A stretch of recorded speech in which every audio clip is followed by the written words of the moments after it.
Hello students, मैं आनंद sir स्वागत करता हूं आप सभी का आपके अपने यूट्यूब चैनल मैथमेटिक्स में। स्टूडेंट्स, आज की इस वीडियो में कक्षा 9 त्रिभुज का प्रश्नावली 7B हल करने वाले हैं। पिछली वीडियो में स्टूडेंट्स प्रश्नावली 7A पूरा कंप्लीट कर चुके थे। स्टूडेंट्स, अगर वह वीडियो आप नहीं देखे हुए हैं तो नीचे डिस्क्रिप्शन में आपको लिंक मिल जाएगा, वहां से प्रश्नावली ए से रिलेटेड किसी भी वीडियो को आप देख सकते हैं।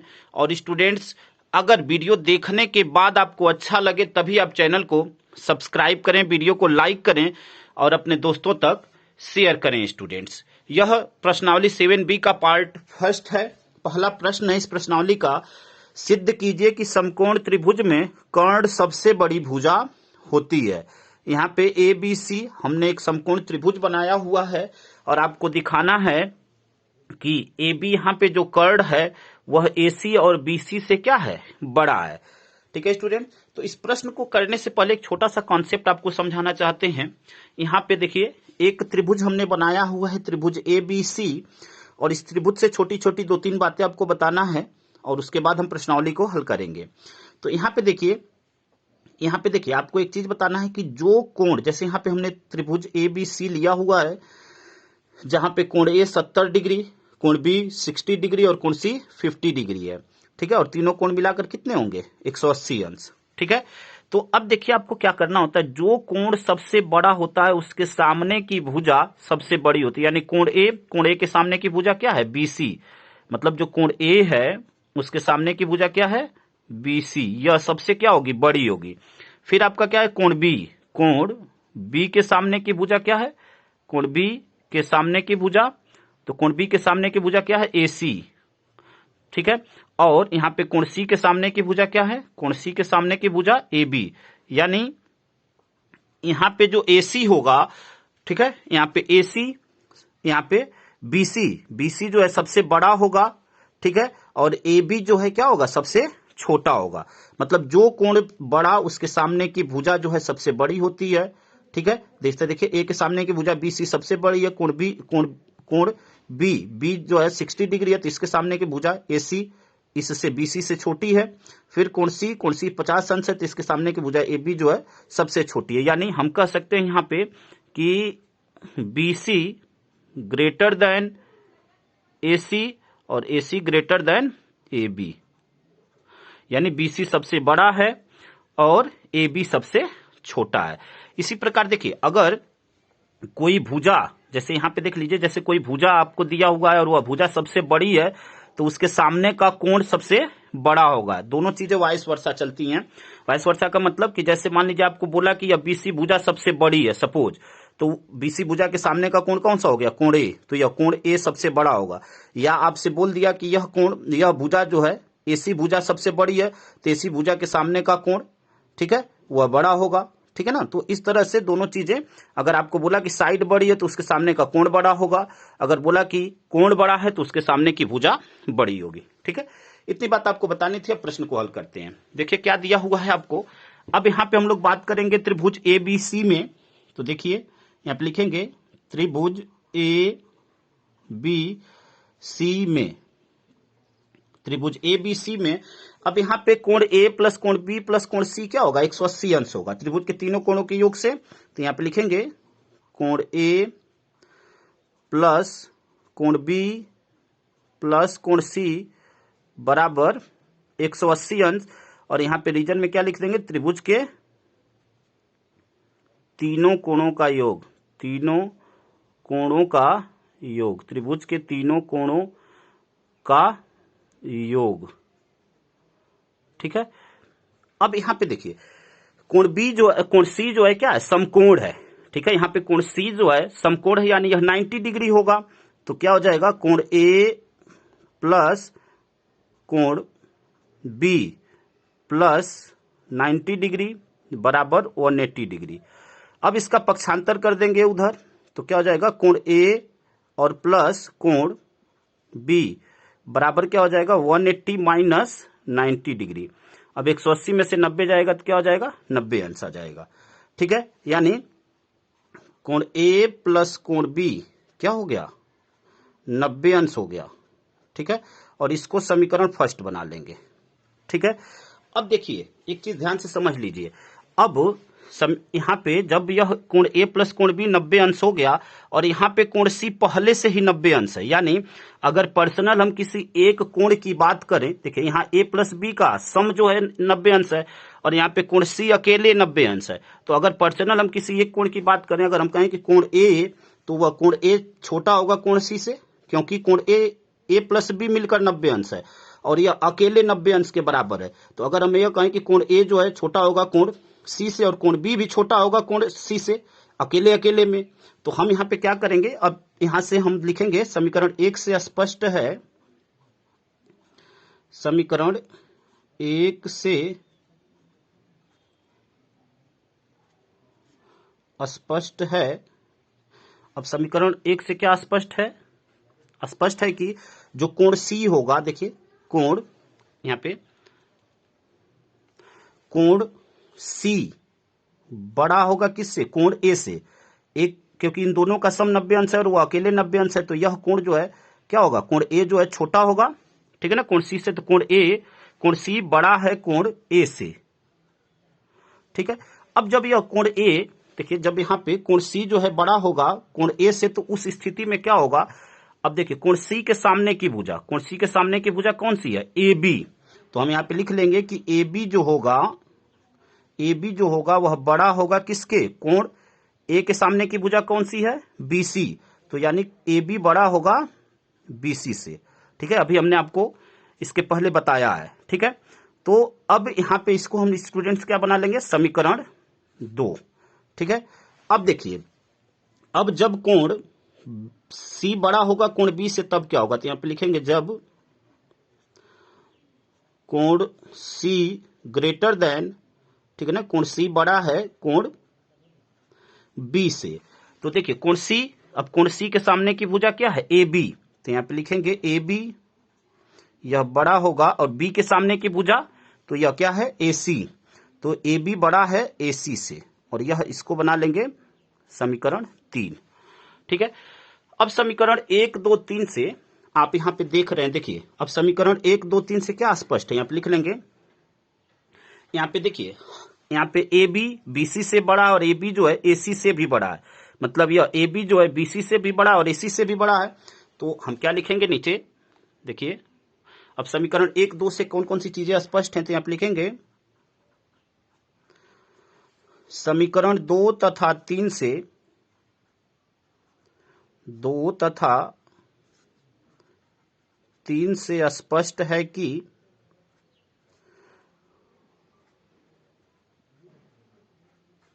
समीकरण 2 तथा 3 से स्पष्ट है कि भुजा बीसी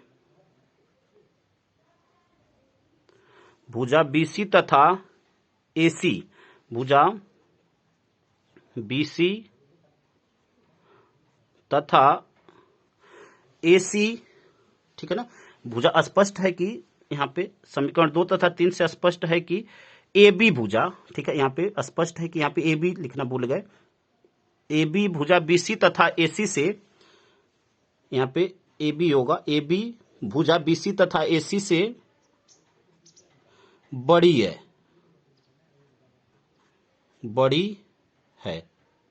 ठीक है। यहाँ पे हमने दिखाया, देखिए ए बी बड़ा है बीसी से और ए बी बड़ा एसी से, तो बड़ी है। अतः हम क्या कर सकते हैं कि जो कर्ड ए बी, यहाँ पे जो कर्ड ए बी है वह समकोण त्रिभुज ए बी सी में सबसे बड़ी भुजा है। तो यहाँ पे लिखेंगे अतः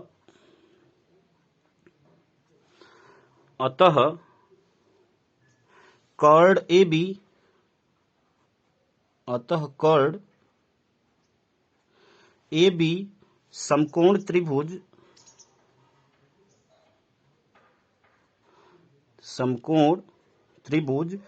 ए बी सी में सबसे बड़ी भुजा है, सबसे बड़ी भुजा है, ठीक है। अब यहाँ पे क्या लिख देंगे? प्रूव्ड। आपको यही दिखाना था, तो यहाँ पे लिख देंगे प्रूव्ड, ठीक है स्टूडेंट्स। उम्मीद करते हैं कितनी बात आपको अच्छी तरह समझ में आ गई होगी स्टूडेंट। अगले प्रश्न को हल करते हैं। प्रश्न नंबर 2 है प्रश्न नंबर 2 कह रहा है कि सिद्ध कीजिए कि त्रिभुजों में माध्यिकाएं सदैव लंबों से बड़ी होती हैं। तो देखिए यहाँ पे चित्र नहीं दिया हुआ है, चित्र हमने बना लिया है। यहाँ पे हमने एक चित्र बनाया, एक त्रिभुज बनाया, त्रिभुज ABC। अब कह रहा है कि आपको दिखाना है कि जो माध्यिकाएं होती हैं, यहाँ पे माध्यिका जो है AE माध्यिका है और AD जो है क्या है, लंब है। अब लंब जो होता है क्या होता है, लंब जो है 90 डिग्री का जो कोण बनाता है वह लंब है। और माध्यिका का मतलब होता है कि त्रिभुज के बीचों बीच में जाकर, जैसे इस BC के मध्य में यह AE है, माध्यिका का मतलब मध्य में, इस भुजा के मध्य में यह स्थित है, ठीक है। और AD जो यहाँ पे है वह 90 डिग्री का कोण बना रहा है। तो यहाँ पे लिखेंगे जो जो चीजें यहाँ पे हम दिया है, क्या क्या दिया हुआ है आपको, उसको लिख लेंगे। यहाँ पे लिखेंगे दिया है, दिया है, क्या दिया हुआ है, यहाँ पे AD जो है क्या है, लंब है। तो यहाँ पे लिखेंगे AD लंब है। आपको दिखाना है कि मतलब AE जो है बड़ा है किससे, AD से, ठीक है ना, यही आपको दिखाना है। तो यहाँ पे लिखेंगे AD यहाँ पे क्या है, लंब है, लंब। और AE क्या है यहाँ पे, माध्यिका। तो यहाँ पे AE क्या हो गया, माध्यिका। तो यहाँ पे लिख देंगे माध्यिका, ठीक है। अब देखिए त्रिभुज ADE में, मतलब त्रिभुज AD की बात करें तो यह जो कोण होगा, ठीक है ना, यह बड़ा होगा, कोण D बड़ा होगा किससे, कोण E से, कोण D बड़ा होगा कोण E से। तो यहां पे लिखेंगे त्रिभुज ADE में, त्रिभुज ADE में, त्रिभुज ADE में जो कोण D होगा वह क्या होगा, बड़ा होगा किससे, कोण E से। तो हम लिखेंगे यहाँ पे त्रिभुज ADE में कोण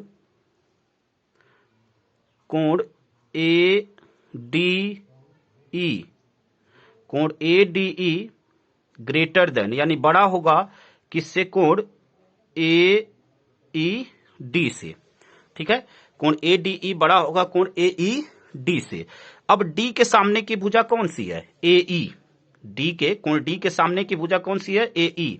यानी यहाँ पे D है पहले, तो D के सामने की भुजा AE, यानी कोण AE बड़ा होगा, कोण AE बड़ा होगा किससे, यहाँ पे AE जो है, AE जो साइड है वह बड़ी होगी। अब E के सामने की भुजा कौन सी है, AD, ठीक है। E के सामने की भुजा कौन सी है, AD। तो यहाँ पे लिख देंगे कि AD के, ठीक है, मतलब AE यह जो साइड है वह बड़ी है किससे, AD से, ठीक है। तो अब हम यहाँ पे क्या लिख सकते हैं, अतः हम कह सकते हैं कि, यहाँ पे देखिए, अतः आपको यही दिखाना था कि AE जो है बड़ा है, हमने दिखा दिया कि AE जो है बड़ा है किससे, AD से। तो यहाँ पे उसी को लिख देंगे, अतः हम कह सकते हैं कि, अतः हम कह सकते हैं कि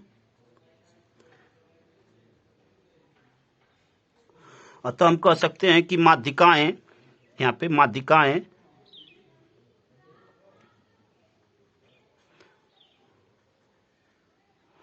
माध्यिकाएं सदैव लंबों से बड़ी होती हैं, माध्यिकाएं सदैव लंबों से बड़ी होती हैं, सदैव लंबों से बड़ी होती हैं, बड़ी होती हैं, ठीक है स्टूडेंट्स। और यही आपको प्रूफ करना था, तो यहाँ पे लिख देंगे प्रूव्ड, ठीक है। उम्मीद करते हैं स्टूडेंट्स कितनी बातें आपको अच्छी तरह समझ में आ गई होगी स्टूडेंट्स। अगले प्रश्न को हल करते हैं स्टूडेंट्स। अगला प्रश्न नंबर 3 है, चित्र में AB ग्रेटर देन AC, यानी AB बड़ा है AC से, सिद्ध कीजिए कि AB बड़ा है AD से, AB ग्रेटर देन AD। और यहाँ पे चित्र आपको दिया हुआ है, ठीक है। तो देखिए इस प्रश्न को कैसे हल करेंगे स्टूडेंट्स। हम लोग सबसे पहले बात करेंगे त्रिभुज ABC में, और जो जो चीजें दी गई हैं तो पहले लिख लेते हैं दिया है। आपको क्या दिया हुआ है, यहाँ पे दिया है, दिया क्या है कि AB ग्रेटर देन AC, और आपको सिद्ध क्या करना है कि AB ग्रेटर देन AD आपको सिद्ध करना है, यानी AB बड़ा है AD से। तो हम लोग बात करेंगे त्रिभुज ABC में, तो यहां पे लिखेंगे त्रिभुज ABC में। अब त्रिभुज एबीसी में जो यह कंडीशन दी हुई है कि AB बड़ा है AC से, तो पहले इसको लिखते हैं। त्रिभुज एबीसी में जो AB साइड है वह AC से बड़ी है, दिया हुआ है AB बड़ा है AC से, ठीक है।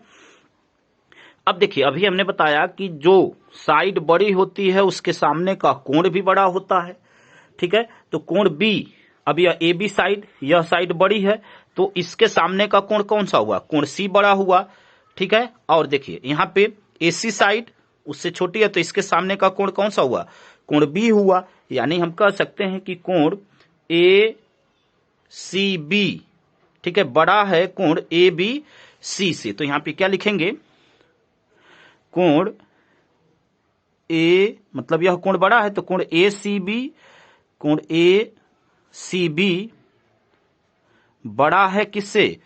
कोण ABC से, कोण ABC से, ठीक है। उम्मीद करते हैं कि यह लाइन आप समझ गए होंगे स्टूडेंट्स। इसको आपको बना लेना है समीकरण फर्स्ट, ठीक है। अब हम लोग बात करेंगे त्रिभुज ADC में, ठीक है। तो यहां पे लिखेंगे त्रिभुज ADC में। अब त्रिभुज ADC में यहां पे देखिए, अगर ADC की बात करें तो यह जो कोण होगा वह क्या होगा? बहिष्कोण होगा। जैसे देखिए, मान लीजिए कि यहां पे देख लीजिए, यहां पे थोड़ा सा आपको बता देता हूं। जैसे मान लीजिए यह आपका चित्र है, रफली यहां पे आपको दिखा देते हैं। यह आपका A, यह B, यह AB, यह D और यह C। अगर हम ADC की बात करें, जैसे इतने की बात करें, ADC की, यह D और C, तो यह लाइन आगे तक गई है, तो यह कोण क्या होगा? बहिष्कोण होगा। और बहिष्कोण स्टूडेंट्स अपने सुदूर स्थित दो अंतःकोणों के योग के बराबर होता है। यानी यह जो बहिष्कोण है, यह कोण, वह यह कोण प्लस यह कोण के बराबर होगा, सम के बराबर होगा, ठीक है। मतलब कोण D कोण A प्लस कोण C के बराबर होगा, उनके सम के बराबर होगा, ठीक है। तो यहाँ पे वही चीज हमको दिखाना है। तो हम क्या लिखेंगे यहाँ पे? कोण ADB, मतलब बाहर वाला कोण, बहिष्कोण की बात हो रही है, तो यहाँ पे लिखेंगे कोण ADB बराबर होगा किसके? कोण ACB प्लस कोण DAC के। तो यहां पे लिखेंगे कोण ADB बराबर होगा कोण ACB, कोण ACB प्लस कोण DAC, और यहां पे रीजन में क्या लिख देंगे? बहिष्कोण, ठीक है स्टूडेंट्स। उम्मीद करते हैं कि लाइन आप अच्छी तरह समझ गए होंगे। अब एक चीज ध्यान से समझ लीजिए, जैसे अब यहाँ पे देखिए, यह दोनों कोण, इन दोनों कोणों का जोड़ जो है इसके बराबर है। तो हम यह कह सकते हैं कि इसमें से अगर पर्सनल किसी एक कोण की हम बात करेंगे तो वह इससे क्या होगा? छोटा होगा। जैसे ऐसे समझ लीजिए, अंक में समझ लीजिए, जैसे मैं कहूं कि यहाँ पे 12 को हम कहें कि 7 + 5 बराबर 12 होता है। लेकिन अगर हम यह कहें कि 12, अब यह 12 से 7 जो है क्या है? छोटा है। यानी 12 हमेशा बड़ा होगा 7 से भी, और 12 बड़ा होगा 5 से भी। तो वही चीज यहाँ पे है कि जो ADB है वह पर्सनल तौर पे इससे भी बड़ा होगा और इससे भी बड़ा होगा, अलग अलग। एक साथ तो यह दोनों इसके बराबर हैं, ठीक है। तो यहां से एक कंडीशन का हम लोग यूज करेंगे, और किसका करेंगे? कि जो ADB है वो ACB से बड़ा है। क्योंकि यहाँ पे ACB है तो हमें यही कंडीशन लेना है, इसको लेने की जरूरत नहीं है। तो यहाँ पे लिखेंगे कोण, इसलिए कोण ADB बड़ा होगा कोण ACB से, कोण ACB से, ठीक है। कोण ADB पर्सनल तौर पे इस कोण से क्या होगा? बड़ा होगा। इसको हम बना लेंगे समीकरण 2। अब देखिए स्टूडेंट्स, अब यहां पे ध्यान से समझ लीजिए कि देखिए, ACB बड़ा है ABC से और ADB बड़ा है ACB से। यानी हम कह सकते हैं कि जो ADB है वह ABC से क्या होगा? बड़ा होगा। ध्यान से समझ लीजिए, ACB बड़ा है ABC से, ठीक है। और यहां पे ADB बड़ा है ACB से, यानी यह जो है बड़ा होगा इससे, यानी ADB बड़ा होगा ABC से। तो यहां पे हम समीकरण 1, 2 से कह सकते हैं, यहां पे लिखेंगे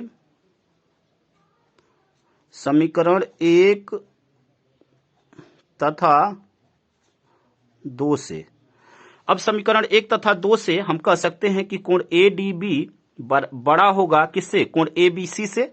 अभी हमने बताया कि ACB बड़ा है ABC से, फिर ADB बड़ा है ACB से, इससे बड़ा है, तो हम कह सकते हैं कि यह जो है बड़ा होगा इससे। ठीक है, तो यहां पे लिखेंगे, यहां पे कोण ADB ग्रेटर देन, यानी बड़ा होगा कोण ABC से। ठीक है, अब जब इतनी बातें आप समझ गए तो देखिए अब आपको क्या करना है। कोण D, अब कोण D के जो सामने की भुजा होगी, कोण D के सामने की जो भुजा होगी ADB में कोण D के सामने की भुजा क्या होगी? AB, यानी यह भुजा क्या होगी? बड़ी होगी। तो हम यहां पे लिख देंगे AB बड़ा है।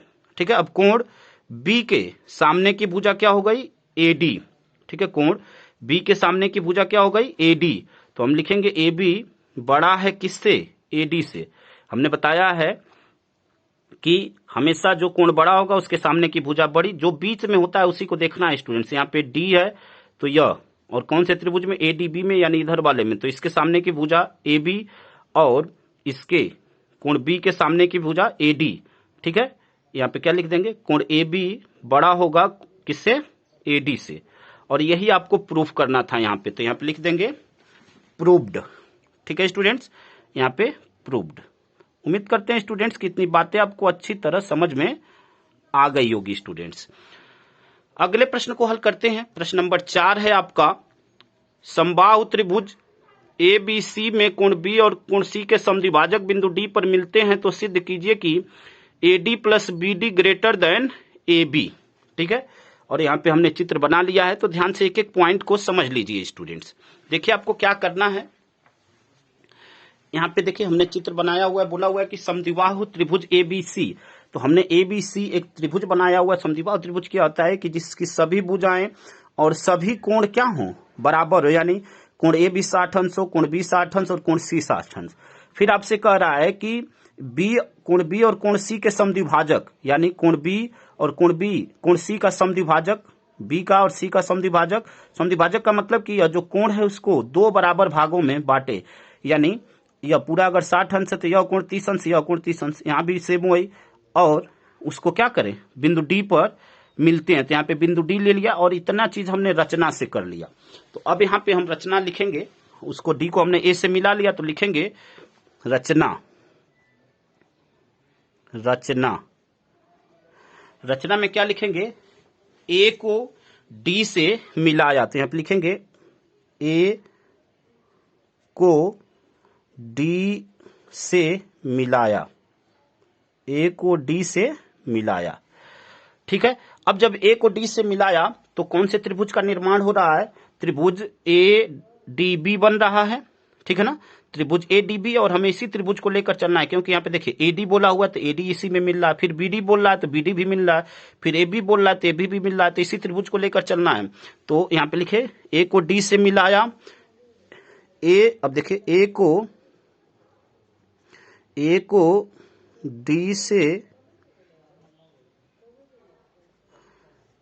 D से मिलाने पर त्रिभुज ADB प्राप्त हुआ।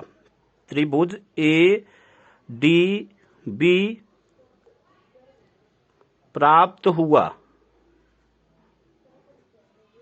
त्रिभुज ADB प्राप्त हुआ। अब देखिए, अब हम जानते हैं कि किसी भी त्रिभुज की जो दो भुजाएं होती हैं, दो भुजाओं का जो सम होता है वह तीसरी भुजा से हमेशा क्या होता है? बड़ा होता है। किसी भी त्रिभुज में अगर हम किसी भी दो भुजा का लें, मान लीजिए यह भुजा का सम लें तो इससे बड़ा होगा, चाहे इस भुजा का सम लें तो इससे बड़ा होगा।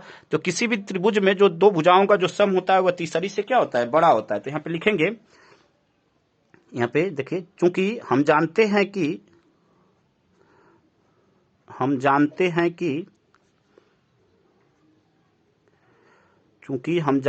कि किसी त्रिभुज में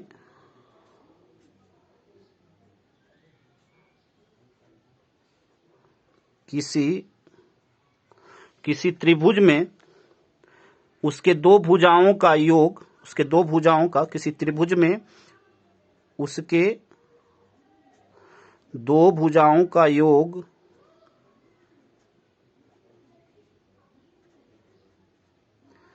दो भुजाओं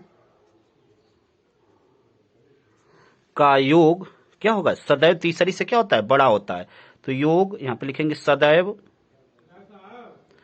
सदैव, सदैव तीसरी भुजा से क्या होता है, सदैव, दो भुजाओं का योग सदैव तीसरी से बड़ा होता है, तीसरी से बड़ा होता है, तीसरी से बड़ा होता है। ठीक है स्टूडेंट्स, अब देखिए आपको क्या करना है, यहाँ पे त्रिभुज जो ADB है, यहाँ पे त्रिभुज ADB में अगर हम बात करें, यहाँ पे लिखेंगे त्रिभुज ADB में, त्रिभुज ADB में, अब त्रिभुज ADB में हम देखते हैं कि जो AD, देखिए यहाँ पे हमें क्या प्रूफ करना है, AD प्लस BD इन दोनों का जो सम होगा वह इस तीसरी भुजा से क्या होगा, हमने यहाँ पे लिख दिया। हम जानते हैं कि किसी त्रिभुज में उसके दो भुजाओं का योग सदैव तीसरी से बड़ा होता है। तो हम कह सकते हैं इस चित्र से, इस त्रिभुज ADB में हम कह सकते हैं कि यहाँ पे AD प्लस BD का जो सम होगा वह AB से क्या होगा, ठीक है, AB से बड़ा होगा। तो हम यहाँ पे लिख सकते हैं, इसलिए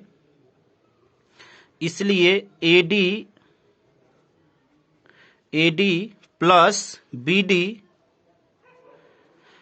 plus BD greater than AB। ठीक है, और यही आपको स्टूडेंट्स क्या करना था, प्रूफ करना था। तो यहाँ पे लिख देंगे प्रूव्ड। ठीक है, उम्मीद करते हैं स्टूडेंट्स कि इतनी बात आपको अच्छी तरह समझ में आ गई होगी। ठीक है, अगले प्रश्न को हल करते हैं। प्रश्न नंबर 5 है। प्रश्न नंबर 5 आपसे क्या कह रहा है कि दी गई आकृति में ABCD एक वर्ग है, P तथा Q AB तथा CD के मध्य बिंदु हैं, तो सिद्ध कीजिए कि AQ बराबर PC। और यहाँ पे चित्र आपको दिया हुआ है, तो थोड़ा सा एक चीज समझ लीजिए स्टूडेंट्स, फिर आपसे आगे बताते हैं। मान लीजिए कोई वर्ग दिया हुआ है आपको, जैसे देखिए यह एक वर्ग है, तो आप जानते होंगे कि वर्ग की, हमने रफली यहाँ पे चित्र बनाया है, जो वर्ग होता है उसकी चारों भुजाएं क्या होती हैं, आपस में बराबर होती है। यानी अगर हम यह कहें कि यह भुजा 6 सेंटीमीटर है, तो यह भी 6 होगा, यह भी 6 होगा, यह भी 6 होगा। अब यहाँ पे ABCD इसका नाम हम रख लिए, तो हम यह कह सकते हैं कि यदि यह इसका मध्य बिंदु है, तो यानी यहां से यहां तक की जो दूरी होगी, चलिए इसका हम नाम PQ रख लेते हैं। तो जो AP की जो डिस्टेंस होगी वह यह पूरा 6 है, तो AP क्या होगा, यह 3 हो जाएगा। जब यह 3 है तो यह भी 3 होगा। ठीक है, यह भी 3 होगा। इसके बीच का जो अगर यह आधा है तो यह भी 3 होगा, यह भी 3 होगा, यह भी 3 होगा, यह भी 3 होगा। यानी यहाँ पे AP जो है PD के बराबर होगा, AP PD, और यहाँ पे BQ QC यह सभी आपस में क्या होंगे, बराबर होंगे। ठीक है, तो इसी चीज का यहाँ पे यूज होगा। देखिए हम लोग बात करेंगे सबसे पहले, अब यहाँ पे देखिए आपको दिखाना है कि AQ और PC आपस में क्या है, बराबर हैं। तो यदि हम इस त्रिभुज को, ठीक है ना, इस ऊपर वाले त्रिभुज को, इस नीचे वाले त्रिभुज को, दोनों को सर्वांगसम प्रूफ कर दें, तो हम कह सकते हैं कि संगत भुजाएं और संगत कोण आपस में क्या होते हैं, बराबर होते हैं CPCT से। तो अब हम लोग बात करेंगे त्रिभुज PBC और त्रिभुज QDA में। तो यहां पे लिखेंगे त्रिभुज PBC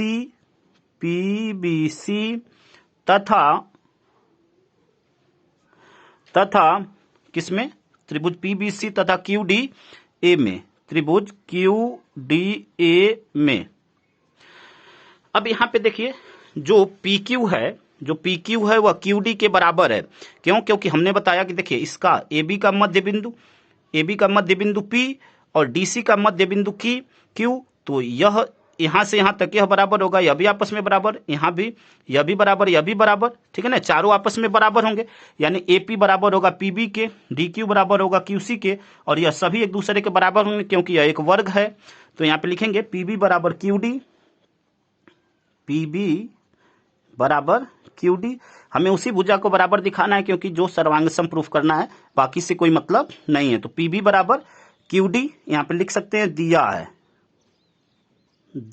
है। अब यहां पे अगर 3 कंडीशन हम ऐसे ही दिखा देंगे तो हम क्या प्रूफ कर सकते हैं कि यह जो है क्या है, एक सर्वांगसम त्रिभुज है। तो यहां पे देखिए जो BC है, यह BC भुजा है वह AD के क्या है, बराबर है, क्योंकि यह दोनों वर्ग की भुजाएं हैं और वर्ग की चारों भुजाएं बराबर होती हैं। तो यहां पे लिख देंगे कि BC बराबर, यहाँ पे BC बराबर क्या हो जाएगा AD, और यहाँ पे रीजन में क्या लिख देंगे वर्ग की भुजा, वर्ग की भुजा, ठीक है। BC यहाँ पे BC बराबर AD वर्ग की भुजा, ठीक है।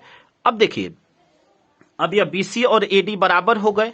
अब यहाँ पे आप जानते हैं कि किसी भी वर्ग में कोई भी वर्ग है तो उसके प्रत्येक कोण क्या होते हैं, समकोण होते हैं। यानी यह कोण भी समकोण होगा, यह कोण भी समकोण होगा, यह भी समकोण होगा, यह भी समकोण होगा। तो यानी हम कह सकते हैं कि यह कोण और यह कोण आपस में क्या होगा, बराबर होगा, ठीक है ना। कोण B और कोण D आपस में बराबर होगा। तो हम यहाँ पे क्या लिख सकते हैं, अब इन दोनों कोणों को बराबर दिखाएंगे तो लिखेंगे तथा कोण PBC बराबर होगा कोण QDA के। तो यहां पे लिखेंगे कोण PBC बराबर होगा कोण QDA के बराबर होगा। और यहां पे रीजन में क्या लिखेंगे वर्ग के कोण।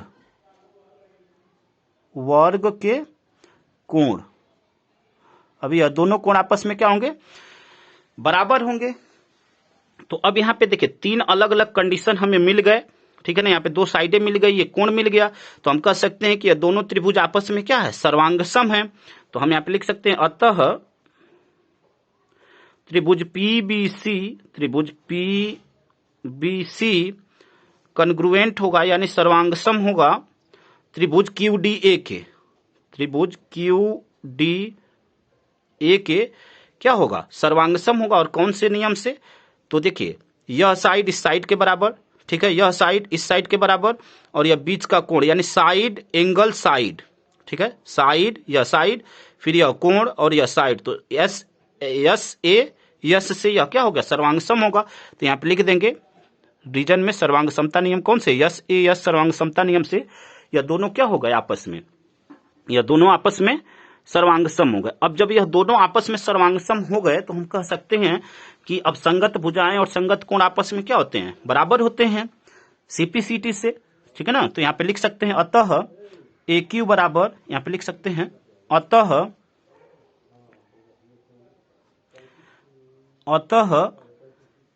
AQ, यहाँ पे क्या लिख सकते हैं AQ बराबर PC, अतः AQ बराबर PC। अब यह दोनों आपस में क्या हो जाएंगे, AQ और PC बराबर हो जाएंगे। यहाँ पे रीजन में लिख सकते हैं CPCT से, ठीक है ना, corresponding part of congruent triangle, या इसी को आप लिख सकते हैं सर्वांगसम त्रिभुज के संगत अवयव से, ठीक है। और यही आपको प्रूफ करना था, तो यहाँ पे लिख देंगे प्रूव्ड।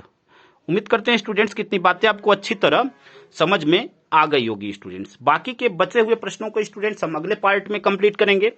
स्टूडेंट्स वीडियो एक बार देखने के बाद अगर वीडियो आपको अच्छा लगे तो वीडियो को लाइक करिए, चैनल को सब्सक्राइब करके अधिक से अधिक मात्रा में अपने दोस्तों तक शेयर करिए ताकि उनकी भी हेल्प हो सके, और चैनल को सब्सक्राइब करना ना भूलिए। धन्यवाद स्टूडेंट्स, जय हिंद जय भारत।